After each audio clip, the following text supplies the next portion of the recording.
Good morning, everyone. My name is Brian Jung.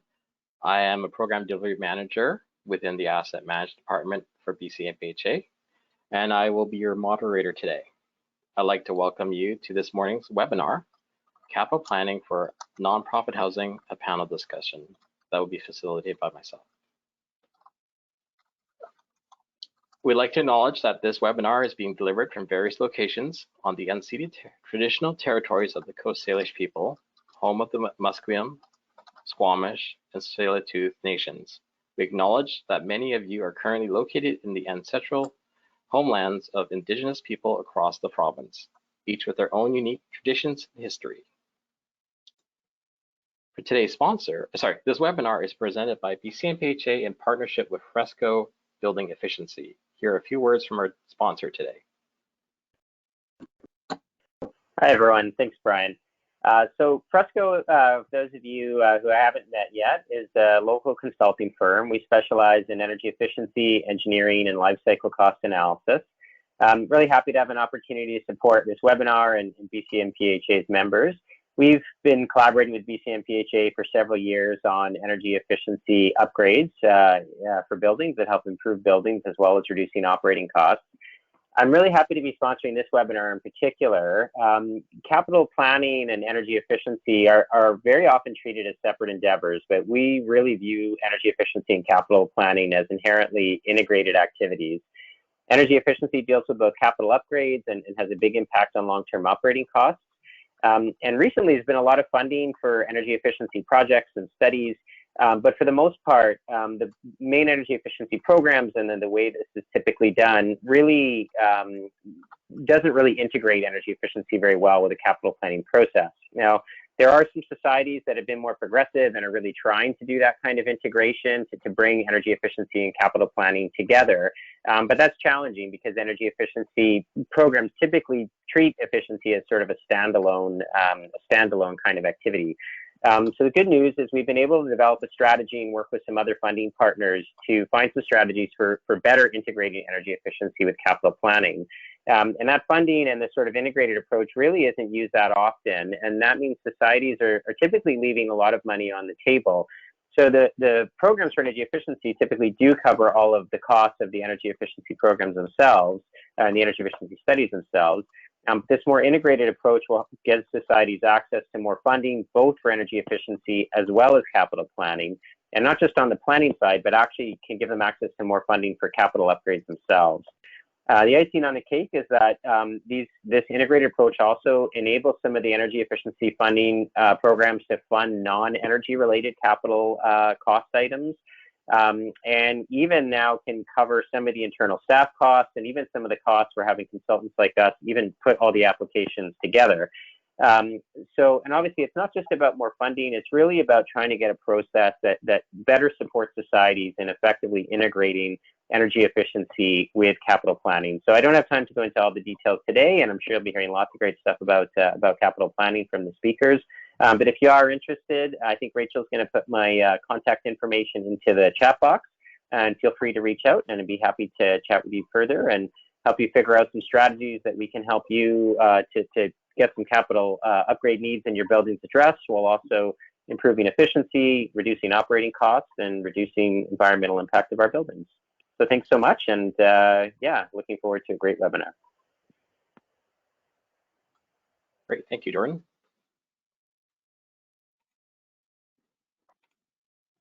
Okay, well, today's presenters with this panel include Dale from Baptist Housing, Draven from Macola, and Jade from Metro Vancouver. I'd like to have maybe a quick introduction of each of you, who you're with, what your positions are with your organizations. And let's start based on the slide for order. So we'll start with Dale. Thank you. My name is Dale Cron. I've been with Baptist Housing for 14 years now, which is amazing to me. I am the VP of Property Maintenance and Development. We've been working we work across British Columbia. We have 21 sites. We do strictly seniors housing. We are getting into some team member housing in the near future, but it's been a great journey watching this organization grow, and it's been exciting to do asset management and ongoing maintenance. Thanks, Dale. Pass to Draven. I'm Draven Dark. I'm the Director of Asset Management for Macola Housing. I've been with Macola for about 5 years now. Macola is the largest Indigenous housing provider in BC. And yeah, I was brought in to expand their asset management department. And here I am today. I'm Jade. Hi, my name is Jade Hume, and I'm the Division Manager for Maintenance and Capital Projects at Metro Vancouver Housing. Metro Vancouver Housing is a nonprofit organization owned by Metro Vancouver Regional District, and we provide affordable homes at about 50 sites, approximately 3,300 homes throughout Metro Vancouver region. And we're primarily focused on providing family housing, but we also do provide homes for seniors and at-risk individuals and individuals with disabilities. So we provide in all sort of homes for over 9,000 individuals. And the majority of our properties were built in the late 70s and early 80s, and are low-rise wood frame townhouses and apartment buildings. So lots of reason for asset management, asset planning.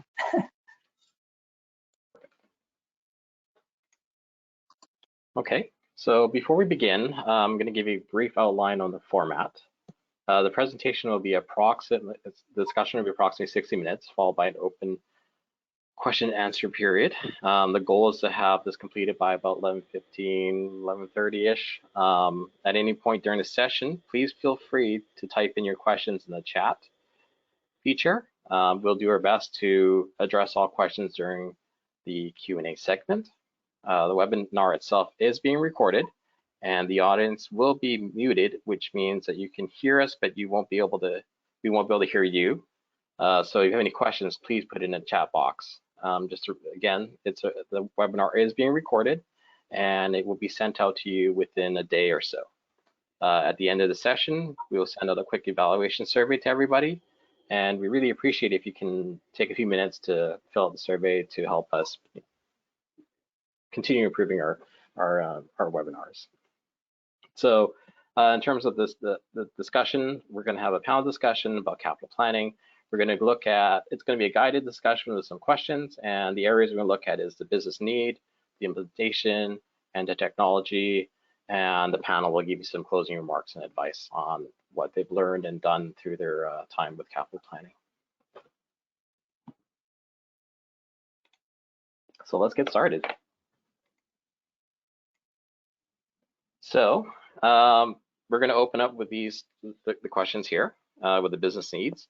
And I randomly drew straws to see who would go first. And the order was Jade, Dale, and then Draven. So was there a time in your organization did not use capital planning, and what were the impacts? What did you find?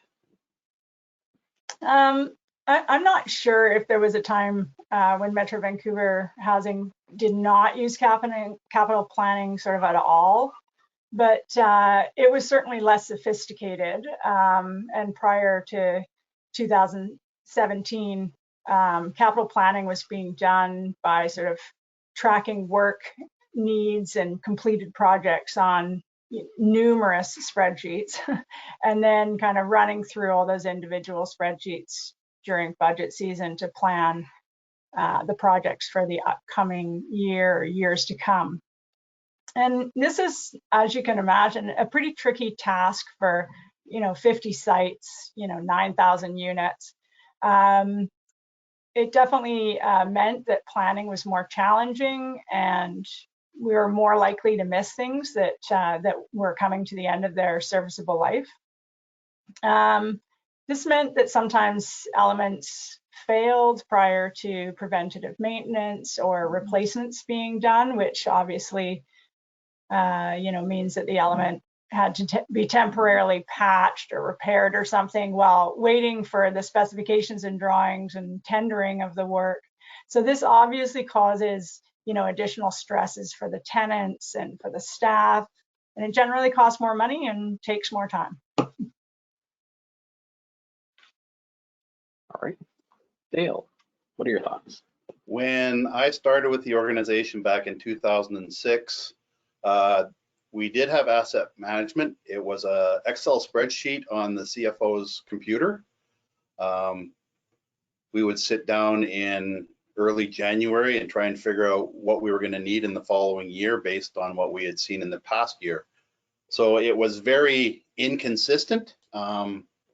It tended to cause us to run into problems all the time because for some reason, key pieces of equipment would break down the Friday of a long weekend or just before Christmas, and you're scrambling your whole holiday trying to find someone who's willing to do repairs or replacement while your residents are either freezing because it's so cold or overheated because it's so hot. So I found it very frustrating to not be able to manage those things better, so that we were being very proactive as opposed to reactive to everything. And again, like Jade said, it costs you an awful lot more when you're scrambling to find someone willing to come out and fix a boiler in the middle of winter or the middle of Christmas holidays than it does if you planned it in advance. So yeah, there were major impacts to the organization, especially to our residents. All right. Draven? What they said. I think this is how it's going to go. You guys are going to basically say the same thing, that same position that Nicole is in, and then I'm just going to agree with you. Yeah, so there was, obviously Nicola has grown to a large organization with complexes and single family homes across BC, and we're about 1,700 units right now. So yeah, there was a time prior to me arriving where there wasn't a dedicated individual or department working in asset management and capital planning.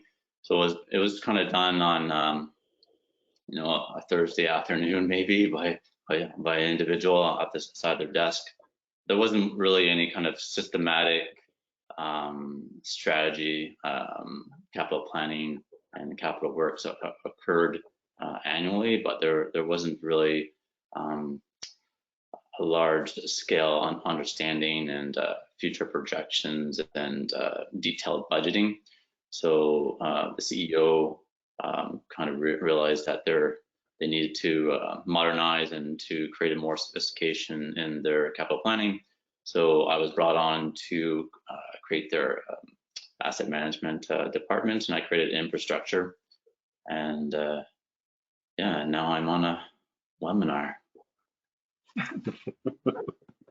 So it sounds like the common theme is it was the methods that were used in the past were inefficient, took a lot more work, and it didn't really fully capture or help with when problems happen, like equipment failing on Christmas Day type of situation. Do you feel, I mean, if you were able to put like a percentage or a time or a dollar figure, how much do you think it was like without having capital planning or proper capital planning in use? What do you, any ideas of how much inefficient it was? Or I'm sure it cost us tens of thousands of dollars more than it should have because we weren't able to plan in advance.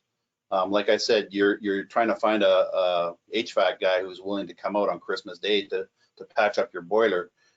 They come out, they patch it up, cost you a few $1,000s to have that done, and then once the holidays are done, you're going through the process of trying to replace it. So it's you're doing double the work all the time, because either you're patching in and replacing, or you're trying to find a replacement.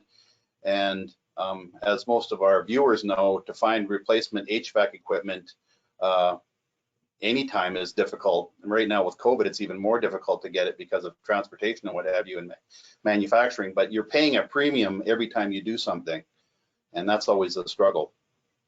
Yeah, reactive management will always cost the organization money. So when you kind of implement capital planning, you kind of change the mentality and modality of your organization towards a more proactive management.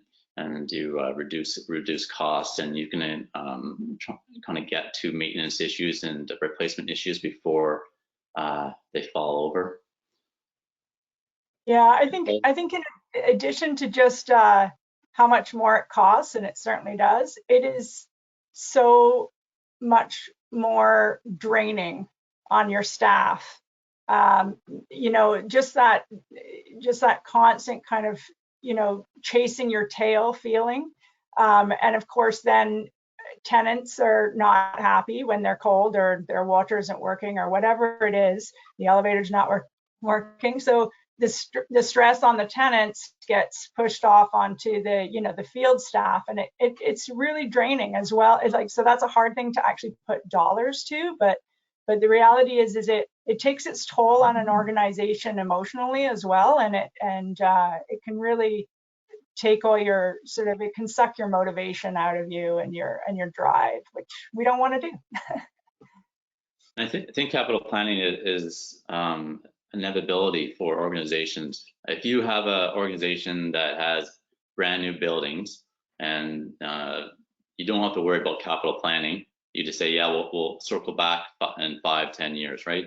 So you won't need any replacements or won't have any major issues for 10, 20, 30 years. But I'm pretty sure a lot of organizations are in a situation where their stock is 30, 40 years old. We even had one building that was 100 years old.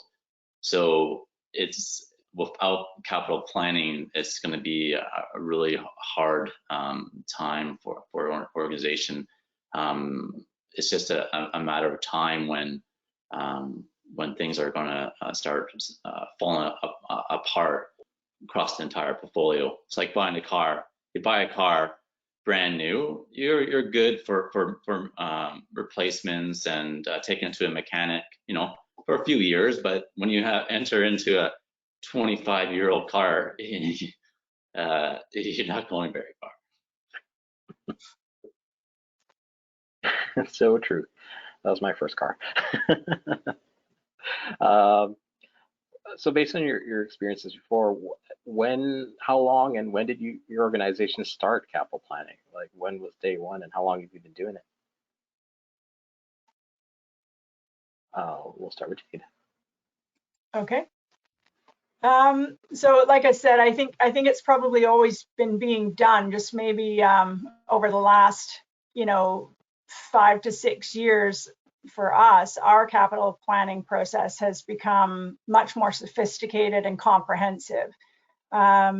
We realized the need for a more holistic and sort of all-encompassing approach, so that we could, you know, stop firefighting and start to get, you know, ahead of things and move in a more preventative and proactive maintenance strategy.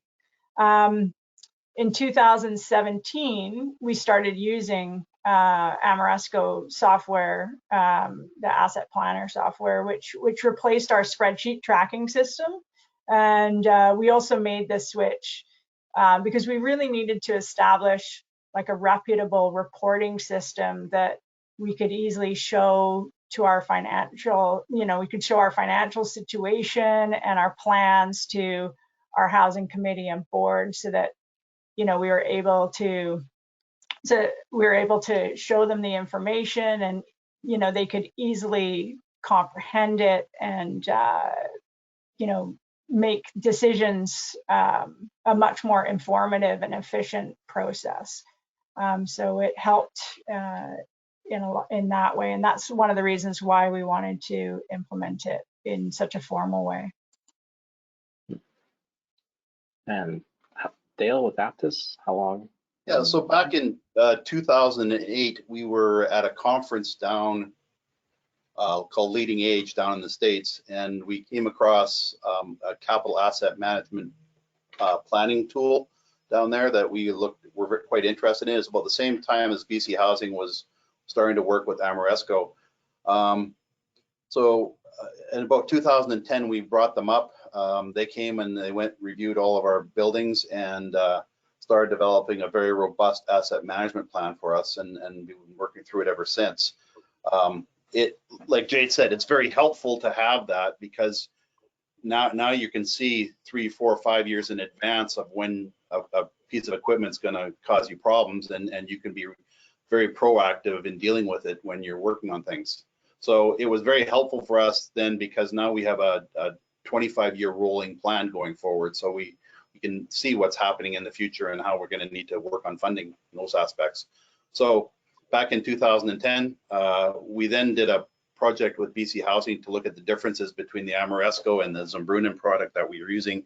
And we've been using that ever since. So it's worked out quite well for us. All right, thanks, Dale. And Draven? It's already been answered. It's just a matter of the size and the age of the housing stock that Macola has. And I'm pretty sure the CEO had more questions than answers. So once he asks, well, you know, when was it comes across the property and said, well, when was that roof replaced?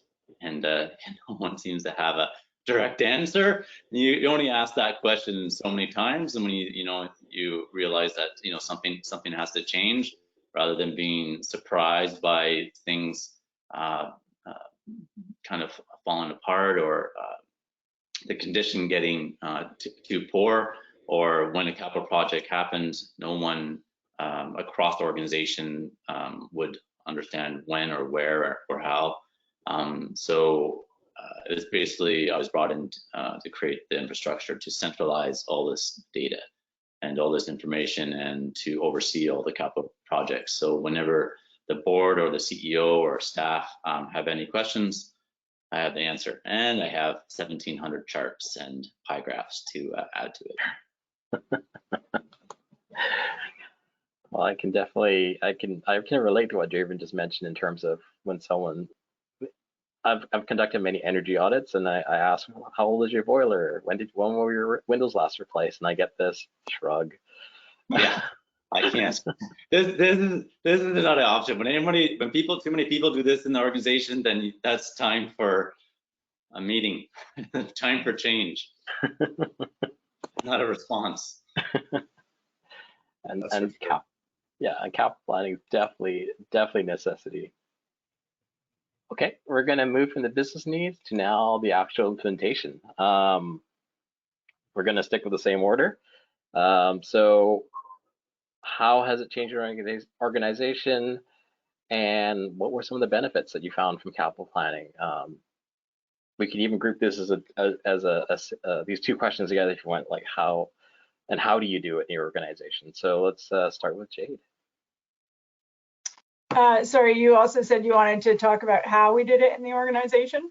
Yeah, I was just thinking maybe since these two questions are fairly related, I would think. So maybe we can do both at the same time, or yeah, sure.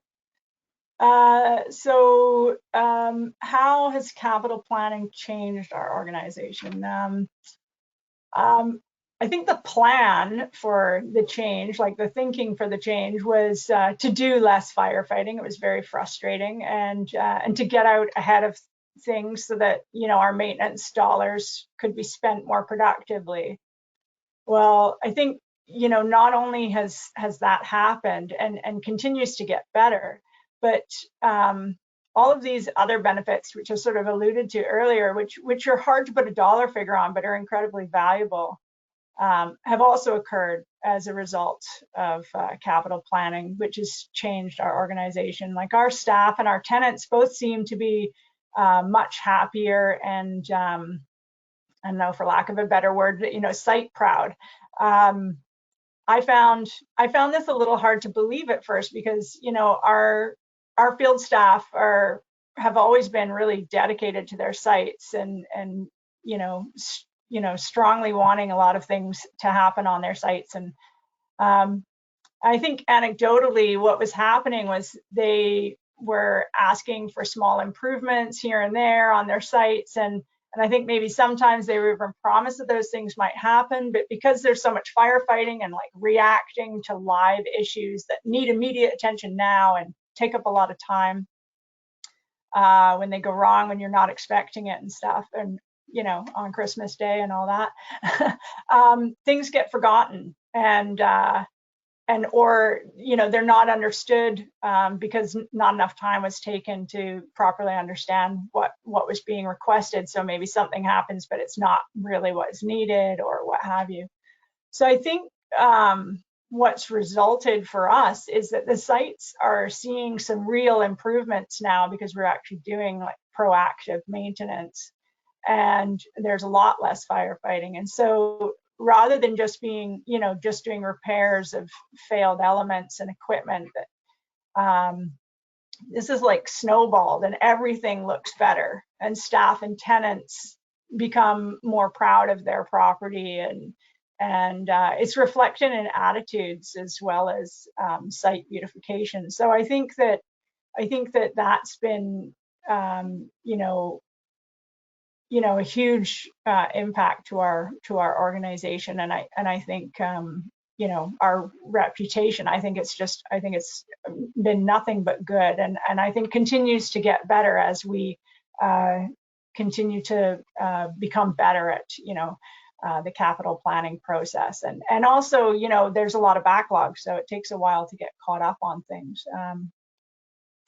So how we go about the capital planning process is we have all of our assets, our properties and all their capital replacement elements in Ameresco Asset Planner.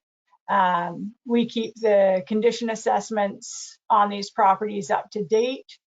We do that by sort of updating the property elements in Asset Planner as we complete capital projects. So that's sort of theoretically always up to date. So as our technicians complete projects, we try and update Asset Planner immediately, so it's always up to date. And then also when our technicians are on site just doing other things, they have live access to Asset Planner, and they can report on and review conditions of like equipment or elements. So if they see that maybe something's damaged or something looks like it's aging really, really badly, then they can look at what Ameresco says and when it's recommending that it be replaced, and they can take pictures and send it forward and make recommendations.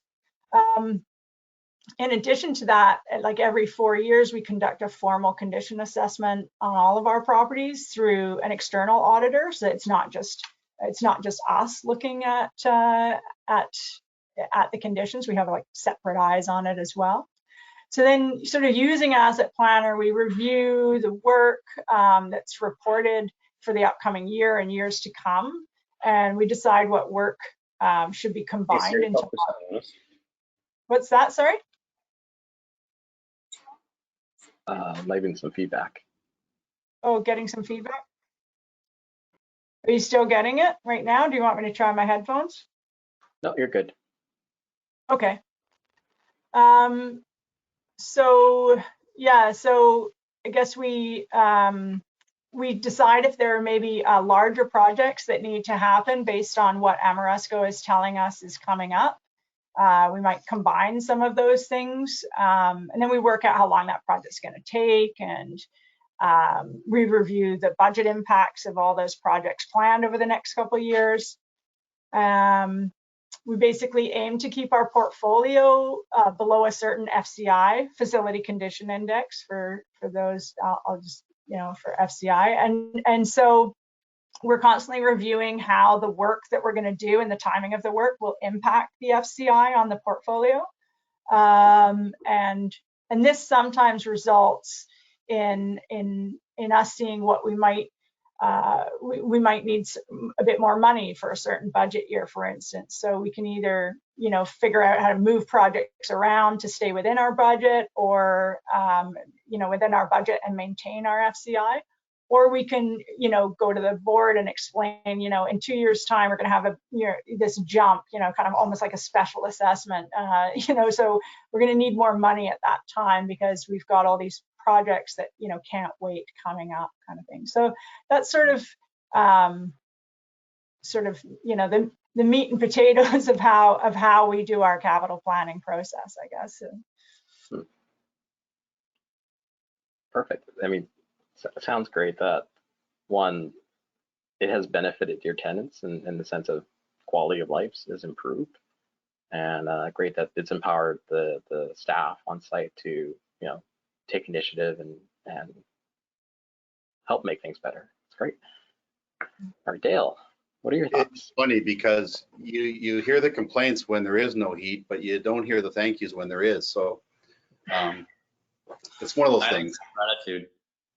How has asset planning changed the organization? It's allowed us to be a lot more nimble. Like I said, we do a 20-year rolling plan. We're constantly looking at things. It allows us to take advantage of rebates programs and energy efficiency programs. As you well know, Brian, we're quite effective with getting whatever rebates we can find. It allows our teams to see what's happening. So basically what happens is we look at the first 5 years of the program to figure out where we're at and how things are going. And then every year as we're reviewing the items in our asset management plan, we're seeing, is end of useful life sooner or later, or where does it play and where do we need to move it to? Most of our funding comes through our replacement reserves through either the Housing Authority or the Health Authority or our own reserves that we put into place. So it's managing the funds accordingly and making sure that we do everything the way it needs to be done. It's allowed us to be very proactive. I don't get calls at Christmas anymore, which is really, really nice. On our teams, like Jade was saying, the teams are much happier because they're not constantly reacting and having to explain to residents why there's no hot water in the building, because things happen in a timely manner. It also allows us to look at pieces of equipment. If we have a large repair, do we spend the money on the repair, or is this piece of equipment going to be replaced in the next 2 years, in which case it might be better to move it up and have it replaced right away. So we're able to be much more proactive with all of our equipment and all of our pieces of equipment and all of our other materials inside our buildings. We work closely with our marketing team as far as carpets and paint and all those other fun things, and that tends to drive the estimated useful life of those products more than the actual product itself. They want to change the dynamic of the building, the look of the building, so we're doing those. So yeah, we do a running plan. We have someone who administers that running plan. I have 2 maintenance directors that oversee it on a regular basis, along with other team members and the maintenance people on each of the sites. So there's a lot of people feeding into it every year to make sure that we have a robust and accurate plan.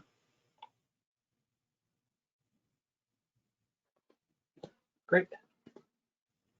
Yeah, definitely have started to see that. I mean, worked with Baptist Housing and trying to get rebates from the various utility companies. And we've been successful. It is great. And I'm working with other nonprofits also in terms of looking at their portfolio and looking at their capital plans. And I mean, one of the quickest, best ways to help make that leap from standard efficiency to high efficiency is accessing rebates and knowing when you need to do it and be able to prepare for it. Because there is a process when you access a rebate program. You have to apply, you have to do a few things, and in many cases, if you're doing an emergency replacement, you can't access. You don't have the time. Exactly. All right, Draven, how's it changed Macola? I think in the same way that Dale and Jade have described, just a large leap in decreasing liability, decreasing health and safety issues, and also increasing the curb appeal and also the conditions of the units. Basically, my position is to stare at the portfolio every day, for an entire year, and just say, tell me where it hurts. And wherever it hurts the most, then I swoop in and I work with the property managers and with AMA and BC Housing and with the CRF funding that we receive. And I think that with having a dedicated individual, we have increased our funding received about 5-fold over the last few years. So it's having someone systematically look at the portfolio and create business cases and send that forward for funding, and then being unrelenting to make sure that money flows in our direction. And how we do capital planning, it's really about three elements that I see, and that's the same, I think, for any organization. So the first element is just data gathering. So taking all the information that's in all the site offices and everyone's brain and everyone's computer and everyone's file cabinet, and just consolidating that into one database. That can be Amoresco, that can be your Excel sheets, that can be an individual. And once you understand like what you have and what conditions your sites are in, you're able to answer questions, right? So I'm part of the Anti-Shrug Society.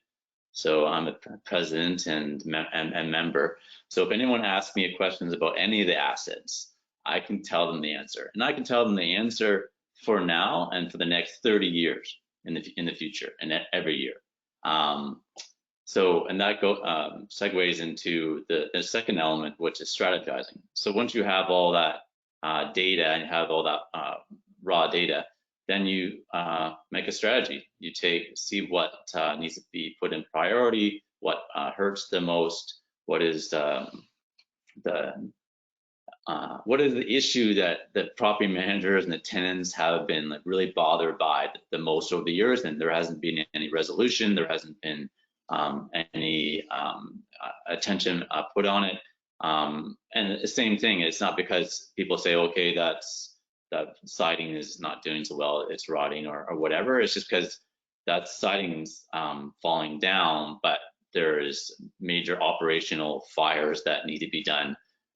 There actually is a fire somewhere, or there's a flood, or there's something. So it's just being able to carve off the time to deal with these issues, because yes, the operational issues are very important. They need to be dealt in real time, but the other issues will also start creeping up.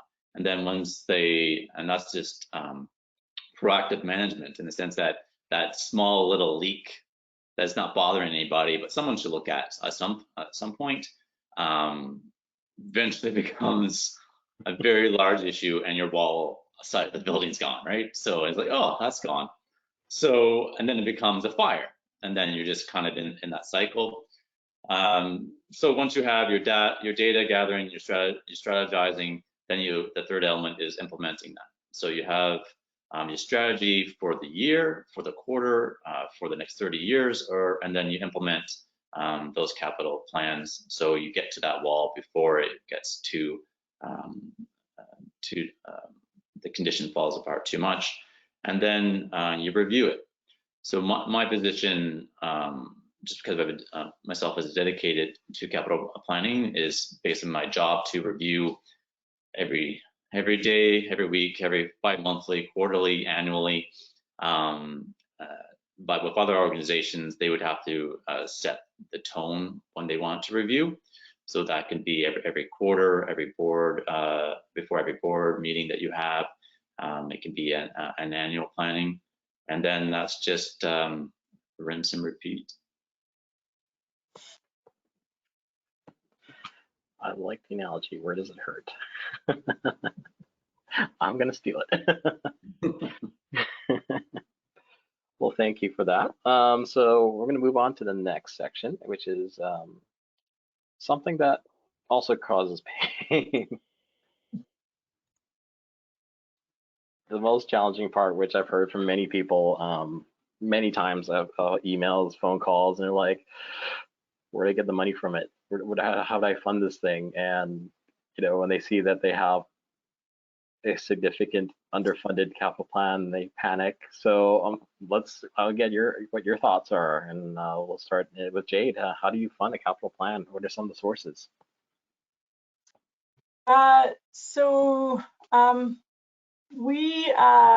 It's a couple of ways, I guess.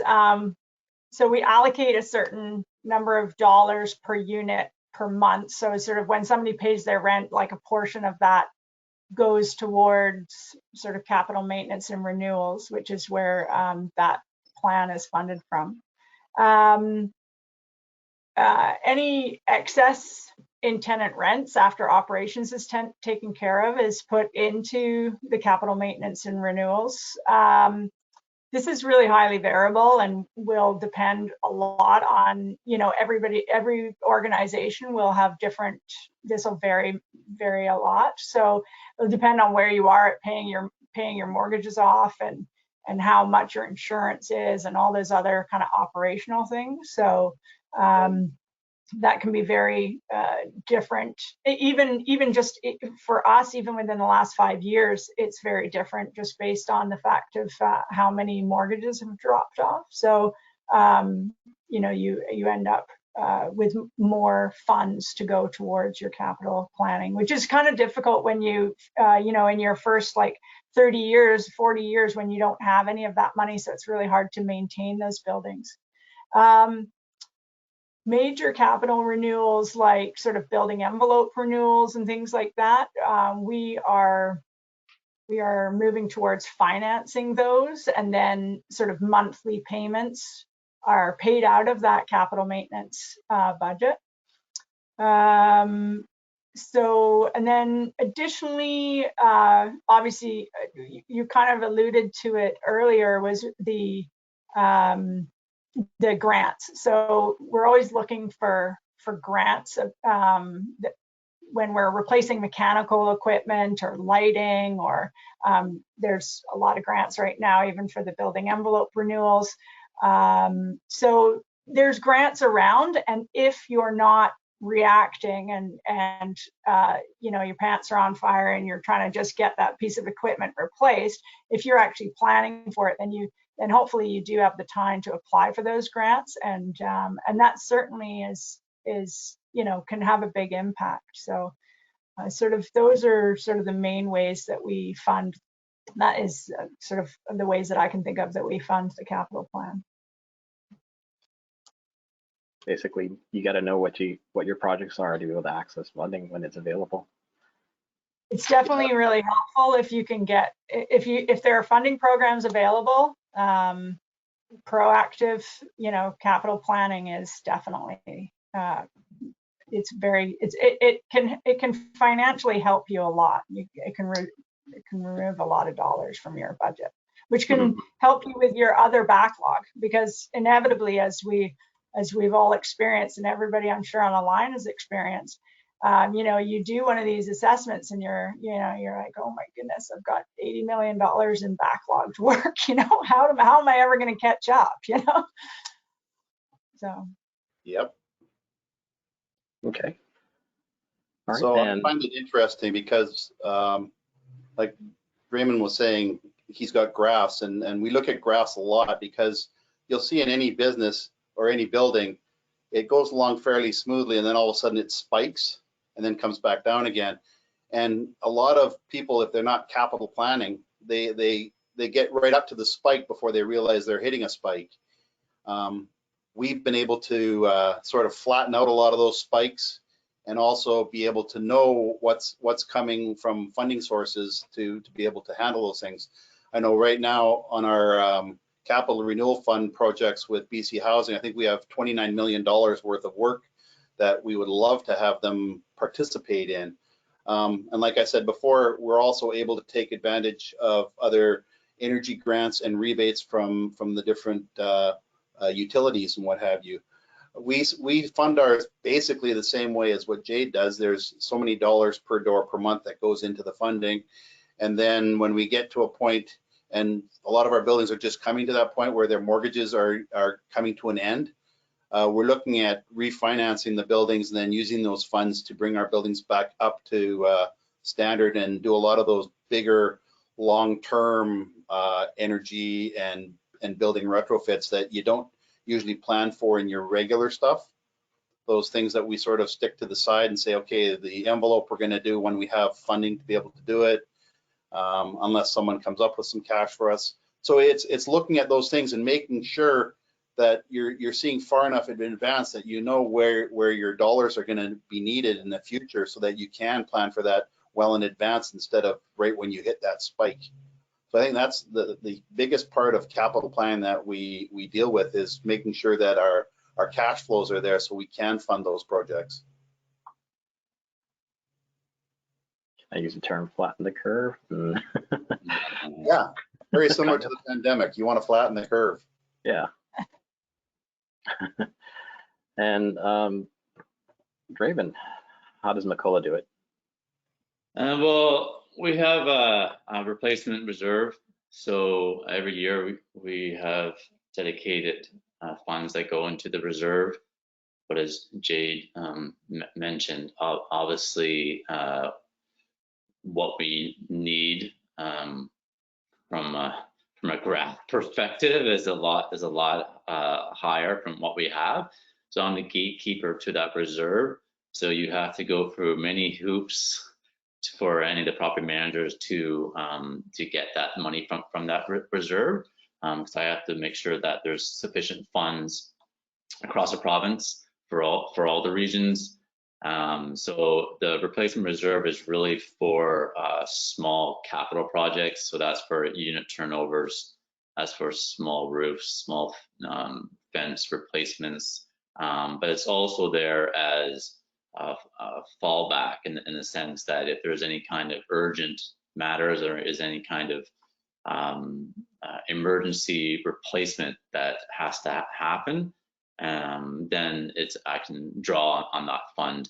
So it is healthy, and I allocate it every year, but it generally stays around the same amount.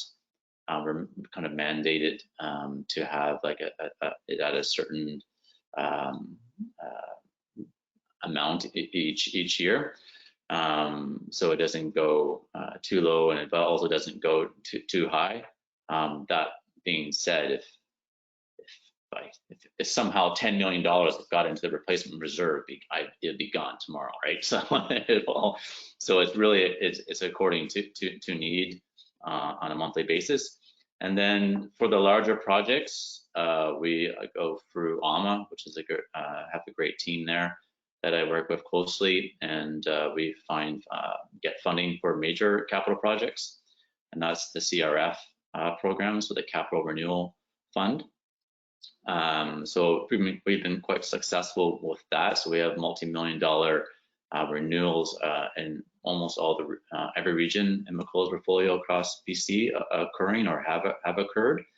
And so that's the projects that the replacement reserve or the fund, we still don't have the funds for it. So that's envelopes, and that's major replacements and windows and doors and siding and paving, and which is at a lot of the sites are at that point. And I think over the last 5 years, I got that a lot of the complexes that were in dire need of these envelopes. So that's when they're like 50 years old, and no one knew what hardy board was back then, and everyone just liked to use wood and not paint it, and it's a good old time. But now we have a lot more advanced materials that will provide longevity to the property, and the tenants are very pleased that there's actually an increase in the condition and the look.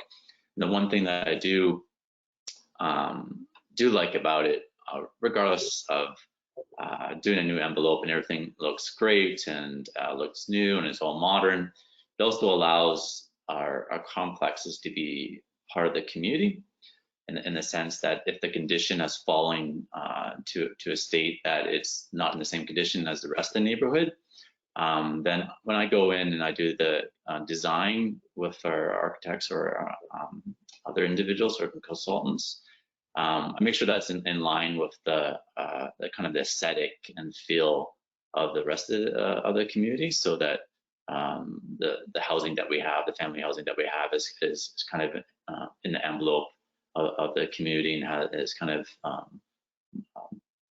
integrated with the look into the rest of the complexes and houses in that area.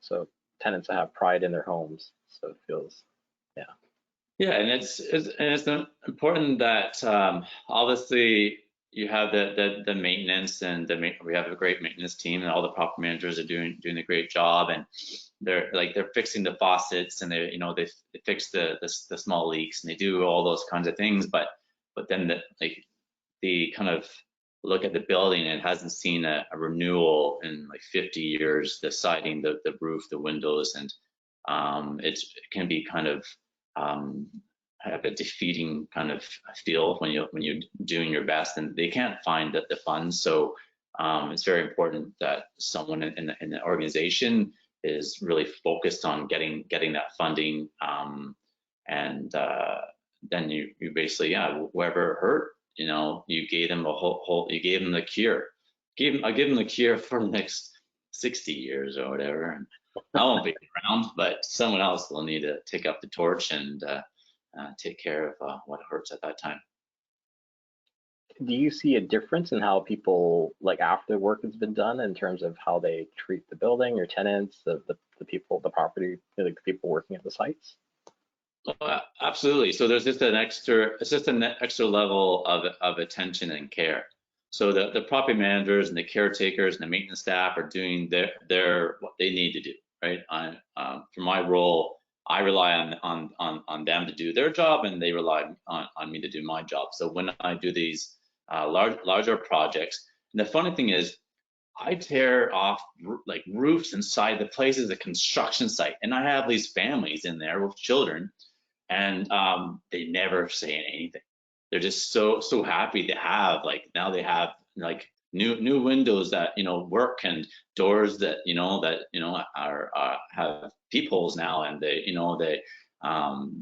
have renewed fencing, and we work with the tenants, and kind of any upgrades we want to do, especially with fencing or backyard areas or common areas. We work with the tenants, and to see what they need to make their life better, right? So if they need another gate, or they need additional whatever, we always incorporate that to make the lives of the tenants better and more useful. And once that happens, it's in addition to all the general maintenance that goes every year, and there's just a boost of energy and kind of care with the property. And then also when you do those renewals, it's like getting a new car. Again, the analogy, like if you get a new car, everyone drives like 40 kilometers an hour, right? Even in you just don't want to scratch it, you don't want to dent it, it just looks perfect. You're always buffing it, you're always, you know what I mean? So when it's brand new, everybody has a higher attention to care and pride in the housing. Yeah, we really find our residents take a lot of pride in their buildings when we've done a renewal project. I remember out in Maple Ridge in our Maple Towers, I had a couple residents want to take me up and down on the new elevator because they were so excited about it. So it's that sort of thing that you do see the pride of the residents take a lot more pride, because they see that you're trying to give them a really nice place to live. So yeah, it's huge. They're like, oh, when we press the button, the door opens. It's amazing. I haven't seen this in 10 years. It doesn't make that grinding noise anymore. It actually takes me to the floor that I'm supposed to go to. So a little bit of investment reaps benefits for years to come. That's for sure. So the next question, the next point is, I obviously have to bring this up. Is there any pitfalls you've experienced through your capital planning, implementation, and to bring it to where it is? Any pitfalls, kind of learnings? I'll start with Jade. I would say sort of, I guess, advice pitfalls would be like, just get started. Don't be paralyzed by feeling like you need to get it all done or mastered immediately. I think from what you've been hearing from most of us, this has been like sort of an evolution of progressive elaboration over many years. So just get started somewhere and develop it over time and experience and whatever your organizational needs are. So don't be, I guess the number one pitfall would be just don't be too scared to actually start. I'd also say that sort of software can be a little bit like software is awesome, but it also has its challenges. It's really important to understand that software is a tool and it's not to replace expert knowledge and experience. It's basically, you know, a place to store all that stuff. And then like a human, usually with knowledge about sort of good building judgment and needs to be part of the plan. As you can hear from everybody talking here, it's not like they said, you know, their software system spat out what they were supposed to do and then they just went and did that. A lot of us, you know, we're talking about, you know, that tool helping us look and, you know, be agile and, you know, receive that information and sort of figure out the best way to move forward with it, because things change and it's a very sort of dynamic process with respect to, you know, the budget and needs and things that happen that weren't on the plan, and, you know, so all sorts of stuff like that. So making sure that you don't think that the software is like going to do all the work for you. It's going to store all that stuff, and it's a great tool. I think another thing I would say is that a lot of us do this work from the corner of our desk.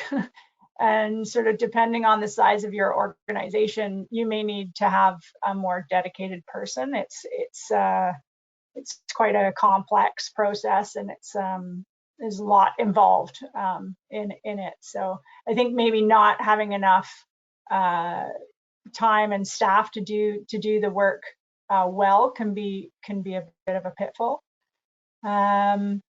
And I'd say one of the main things that I think is really important is just getting your staff on board.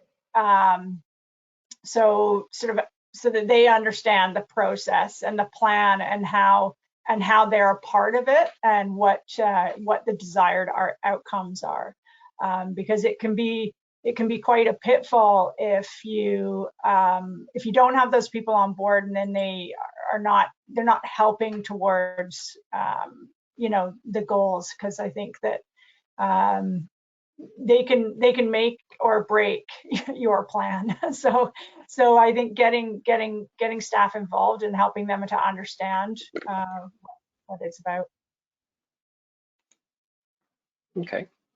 Yeah, I agree. I think one of the first things is you need to have a capital plan, because you don't know what you don't know, and that's dangerous. And like was said earlier, you end up chasing your tail all day long and not really getting much accomplished. One of the bigger pitfalls that we found in the 10 years we've been doing this was that you need to have the right person managing the program and understanding the program. We put someone in charge of being the gatekeeper for inputting data. And what would happen is if we move something out a few years, it was deleted off the program. So we've spent the last few years going back through our programs, trying to fill in all those spots that got deleted over time. Also, one of the issues that we find, and you have to be very, because it's such a fluid and dynamic thing, you have to be on it all the time, and you have to be monitoring it all the time. As my co-panelists know, products that we have to buy don't go up by inflation. You have tariffs, you have currency exchange rates, you have all these things. So what you find, you budgeted something like an HVAC unit, you budgeted $30,000 for it, you know, 5 years ago, and you had a 2.5% inflation rate. Well, all of a sudden you have to replace it now, and it's double what the cost is. So it's being able to do those sorts of things where you're making sure that what you have in your program and what you're spitting out in your capital asset plan is actually accurate to what costs are today. So it's continually looking at those things, and you have to make sure, like Jay had said, you have someone that's dedicated to that to make sure that it's continually operating properly and functioning, and the pricing is all correct. So we do that on a semi-annual basis, and then when we do have a particular item come in, or we purchase a piece of equipment, we look at our numbers across the board and see, are our numbers accurate at this point? So those would be the big things, is making sure you have the proper gatekeeper who understands what it's all about, and doesn't delete things off the plan just because you're not going to do them that particular year. All right. And Draven, what are your experiences? I don't think capital planning has any pitfalls. It only provides elevation. It's like a relationship. The more you put into it, the more you receive from it, right? So I think the only thing that in my experience, and kind of Dale kind of mentioned it a bit, when I was brought on, I was consulting for operations. I was doing some operations. I was helping with maintenance. I was doing fire and safety. Like I was just put across the board, right? And that was necessary and needed at that time. But in the recent years, when I've been able to carve that off and just really dedicate my day-to-day just to capital works and asset planning, then the organization has seen a very large jump in the quality and attention to all the projects that we're doing. It's really how much time that you can dedicate, whether it's a person, whether it's that Friday afternoon, when you don't think about the maintenance or the operations or the tenancies or whatever. You think about, this is an asset, this is the building that needs to be worked on, and what needs to be done now, 5, 10, 15 years from now, regardless of a leaking faucet, regardless of the vacancies or the tenancies, and just really focus on the asset side of things as a physical component with all its elements, and then once you can kind of filter and distill all that through, you can make a more informed decision. And once you're on it, to not be surprised that you built a roof, you know what I mean? So someone's dedicated, whether it be your consultants, your engineers, or a staff member that's always checking in with the project, making sure it's on time, on budget. And the more successful you get with your capital projects, and they are fulfilling all the things that you want, then you get kind of more, the elevation kind of starts clicking in, and you get more knowledgeable about it, and you just see it just gets integrated. So the days of what is asset management, what is capital planning, I think, especially with the stock that the age that we have, is like it's not something that it has been done on the side of the desk, but at organizations' peril, it has to be integrated and really be a prime component to how the organization runs.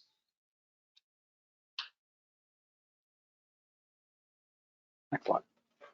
All right, so we're going to move on to the last section. We're just running out of time.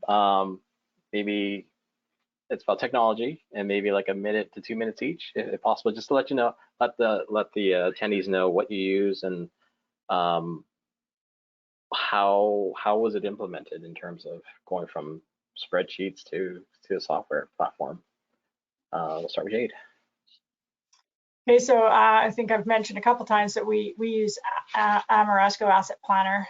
We also use sort of Microsoft Project for project planning and sort of resource allocation. And we use spreadsheets that encompass the budgets and the spending cycles of the project. So, so yeah, we sort of use those in combination. We implemented it basically through a thorough review of all the background and formulas and stuff that Ameresco have. So we wanted to make sure that they were making assumptions in the background. There's all these formulas that happen. We wanted to make sure that they were making assumptions that we were in agreement with.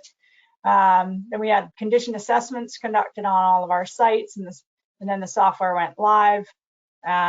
We educated our staff and what their roles were on that. And we use iPads, so all of our technicians have iPads that they can see the data live on site and report sort of differing conditions. For controls, we have it set up so that the only people who can actually make changes in the system is myself and the project engineer who supervises the technicians, because sort of we both have pretty extensive building knowledge, and it is important to have such controls in place, as Draven was kind of mentioning there. It's really important to protect the integrity of the data and to keep it consistent. So if you have one or two people who closely work together, then at least you can sort of have that consistency and make sure that people don't delete information like Dale was Dale was alluding to. And did you want me to talk about the benefits right now? Sure. Sure. Sort of so many where to start. So having all the information in one place is a huge benefit. Being able to review the portfolio, or just the site, or just the building, or just one element of the building, or all the buildings in a municipality, or just look at your roofs, or just look at your boilers.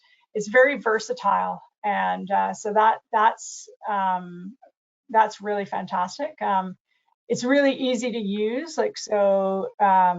We found one of the benefits, just it's very simple to use. It's very easy, and things are displayed in a clear and concise manner. And it's especially important for sort of senior management and board meetings to be able to present that kind of information quickly and efficiently, with nice, pretty pie charts and stuff like that. I just think that we can plan so much better by being able to review so much more information, because it allows us to look at a lot of information very quickly. So I think a lot of benefits, really. Great. Dale. So we use the Zambrunen product I talked about. It like Jade said, it helps you to manage things a lot better, even to the point where if we know we have a couple of projects going fairly close to each other, we can negotiate with sub-trades and trades to see if we can get a bit of a better deal, because we're going to have 2 or 3 projects happening at once or over the next span of time, and is there a volume discount of some sort that way? We also use a product called Maintenance Care. We have a lot of long-term care beds in our portfolio, and it's helped us a lot to organize our maintenance teams, do all our preventative maintenance, and make sure it's actually done, because the maintenance guy will have to sign off that he's performed the task, or checked the piece of equipment, or done whatever needs to be done. In the past, we'd have maintenance managers or maintenance people with pockets full of Post-it notes from different people, or little scraps of paper in their pocket trying to track everything. And we found that became frustrating for the maintenance person, because they're walking with this wad of paper in their pocket all the time, and B, frustrating for the team members, other team members and residents, because they're chasing around the building looking for the maintenance guy. So we brought in that system to complement our asset management system, to make sure that we have the cohesiveness, and we can be organized, and we know what's going on. And we even are able to send it off to our trades so that they can implement stuff, and we can be tracking what's going on different projects on different sites at any time. I can do it from my phone if I wanted to. So it's allowed us to have those kind of controls and be able to do things. Our teams are quite excited about it. I mean, they do want to push things around. Some people say, I want flooring done first before you do something else. And so it's always managing those expectations and making sure the priorities are correct. I always tell our teams, if we don't maintain the building, we're a housing society, so all we are is a group of really well-intentioned people, but nothing to provide anything with. So we've got to keep maintaining those buildings quite well, and then the better we maintain them, the easier it is on our teams, like we've been talking in the past. So those are really the benefits, is being able to see in advance of what's going on in your buildings and how to maintain them, and looking at the funding pieces and all those other things that you need to make sure that you can maintain a building in a decent manner, and that people have pride in living where they're living. Okay, and to wrap it up at the end, Draven. Yeah, I like what Dale said with being a housing provider, that the word housing is in there. And when I speak to the team, property managers, I remind them that they're property managers, and there's the word property in there, and the property part is very, very important. In that, when you have property and it's a physical thing, that's where capital planning is essential. For the tools that we use the Amoresco software, essentially because BC Housing's format. And then we were working with BC Nonprofit when they had it under their wing, because it was a new program for me when I came on, and I think it's been managed now by AMA, at least for our organization. That software has a lot of buttons on it that I don't press. So I could do, I can press all the buttons and there'd be lots of charts that I won't even know what they mean, and no one in my organization will even know, but it'd be a lot of pretty colors. So I use that to basically store my building condition assessments and the raw data for my sites, and then I download it into my Excel. And I find an organization shouldn't be afraid to use simple Excel. I've been using it all my career for 15 years, and everyone else has been using it, and it's very, very useful, and it's very friendly, user-friendly, right? So when I take that information, I distill it into Excel, and that's a 30-year reserve replacement plan, budgets, and I can take this and provide it to a CEO, to a board, and it's in a format that everyone understands, and it's in on a server that, as Jade mentioned, that it's locked down. No one can touch it or move it, or like only me. So, but I'm kind of a control freak. If I see a pencil move in my office, I'm looking for people.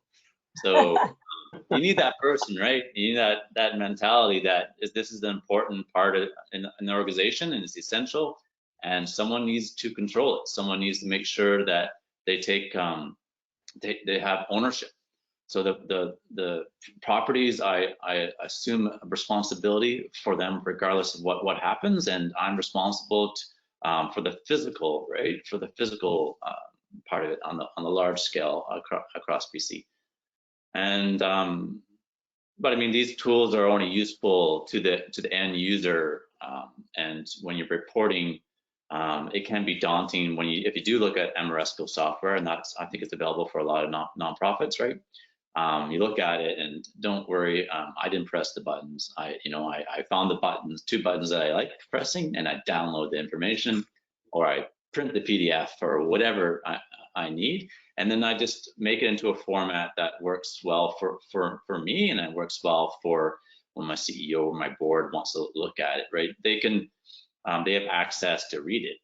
They can't do anything to it, but they can read it, and then they can press the 200 tabs that has all the information on 200 spreadsheets, or they can send me an email and say, what's this? So I think it's important to use all those tools, but have a dedicated individual that is like the Uber brain of capital planning, that has every kind of, has all the quick answers. And also, in case I get hit by a bus or whatever, it's not in a sophistication that someone with some kind of background cannot just go in and just kind of understand in the Excel format, and then do some more research and do some more training, and understand that information comes from our building condition assessments that occur every 3 or 5 years, and that's all housed in Amoresco software. Great.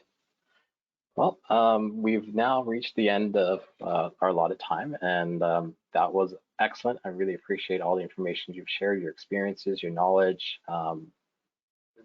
Really helpful for everybody in attendance.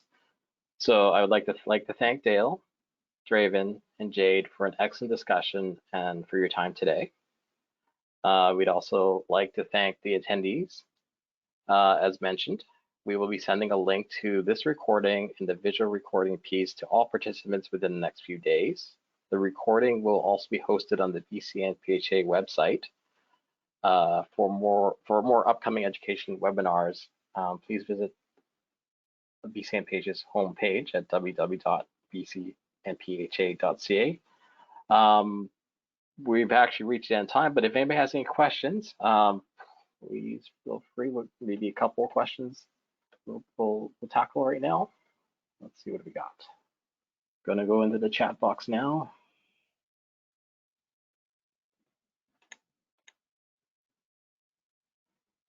There's one.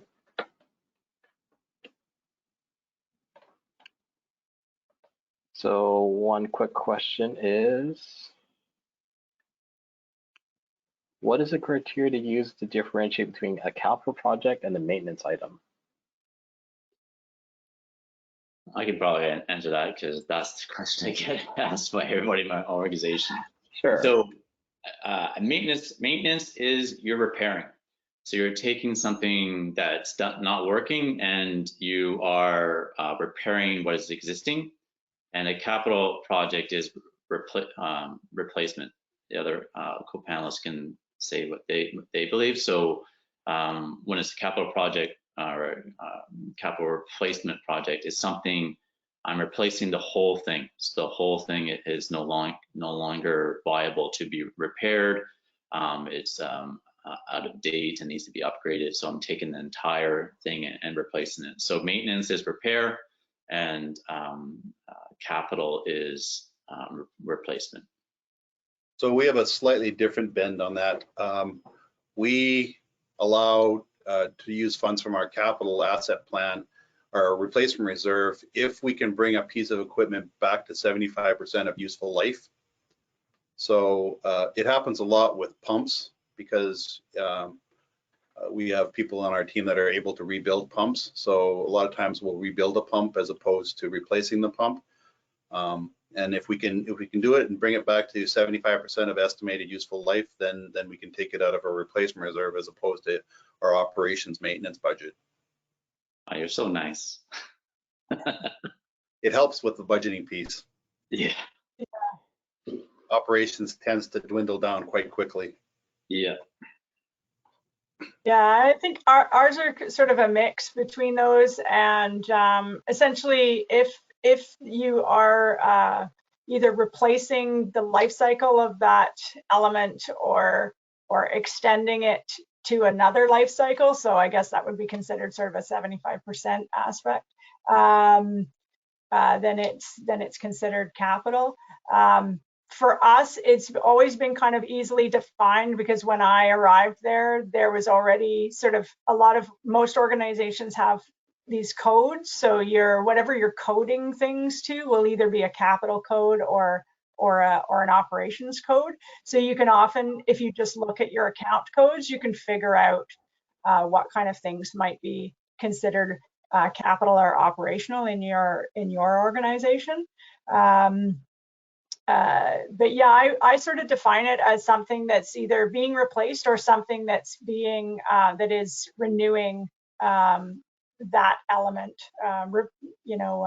giving it a full or a mostly full life cycle. So sort of a mixture of your two things. Some organizations sometimes do it on a little bit to do with dollar value.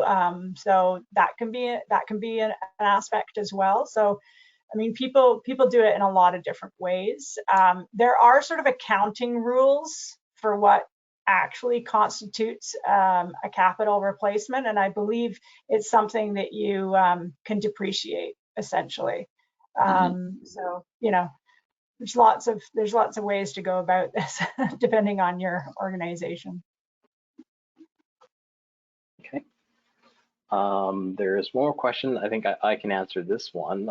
Someone's just wondering, how do you update your projects within Asset Planner? So if they have the read-only access within Asset Planner, if you're using the system, the PC Housing under their setup, to update it, you can send your updates to your nonprofit portfolio manager and have them update it that way. Or you can get right access, which requires you to take the capital planning course and to have a one-on-one session just to make sure that you understand how to do the right process so that you don't accidentally make a mistake and delete the wrong things. Watch the buttons you press. Yeah, exactly. They're pretty, but you press them, something happens. Yeah, garbage in, garbage out, unfortunately. So it is really important to make sure that whoever's accessing it and has controls to change it knows what they're doing and can also evaluate the information as well. Because sometimes people might have a strong opinion about something, but it might not have sort of some other aspects that might need to be thought about brought into it. So it's really important. What did you call yourself, Draven? The Uber brain? I mean, you need an Uber brain like Draven to I'm gonna start my own webinar. It's gonna call Capital Planning Between Two Firms. So yes, so if anybody's looking to update their asset planner data, and feel free to connect with myself at BCMPHA, and I can assist you with that and making the connections with BC Housing if necessary. Okay, so that I don't see any more questions in the chat. If you do have any more questions, feel free to send it via email, and I can help address those. I'd like to once again thank our panelists. Appreciate this. Your knowledge has been amazing. I'm gonna say it. I'm lost in words. Speechless. I'm speechless. So thank you. Appreciate it. The sector appreciates this. Great. Yes, thank you. Thank Thank you you. all. Have a good day.